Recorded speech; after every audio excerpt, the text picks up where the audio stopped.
요즘 백신 접종 이후 유럽에서는 3,000명이 밀집해 클럽을 오픈하거나 5,000명이 밀집해 콘서트를 개최하는 등 코로나19에 대한 경각심이 줄어든 모양새입니다.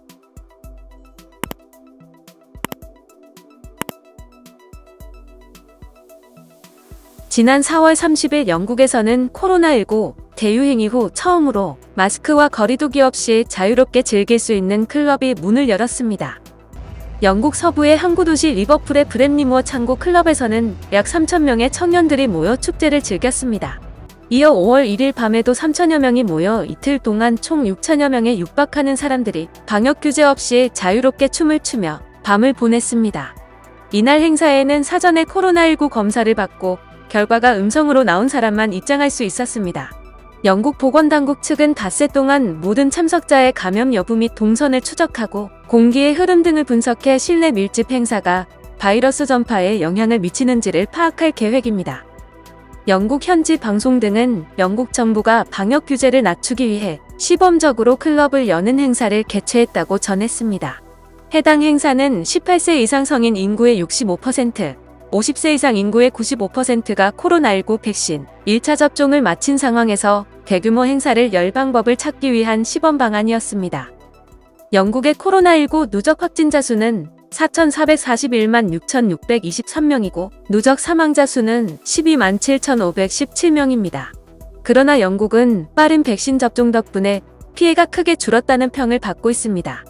1일 기준 영국의 1일 코로나19 사망자는 7명으로 감소했으며 전체 인구의 50% 이상이 백신 1차 접종을 받은 상태입니다.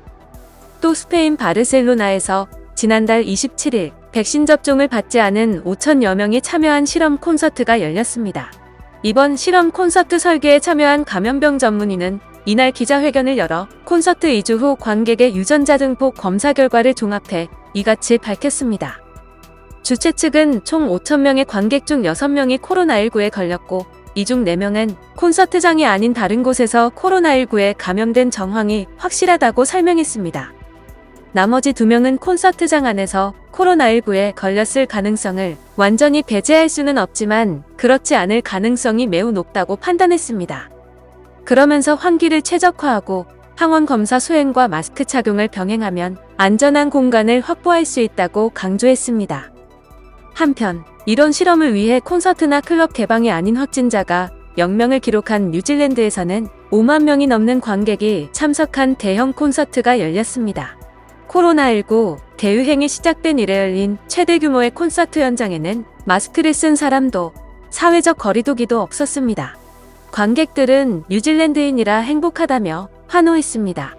현지 매체들에 따르면 뉴질랜드 5인조 밴드 660은 최대 도시 오클랜드 이든파크에서 콘서트를 열었다며 5만여 명이 참석한 이번 콘서트는 팬데믹 이후 최대 규모의 행사로 평가받고 있다라고 전했습니다. 저신다 아던 뉴질랜드 총리는 다른 나라와 달리 뉴질랜드에서는 백신이 생사를 가르는 문제가 아니다라며 백신 접종률에 큰 의미를 부여하지 않는다고 밝힌 바 있습니다. 영상을 시청해주셔서 감사합니다. 여러분의 좋아요, 구독은 큰 힘이 됩니다. 지금까지 뉴스킹이었습니다.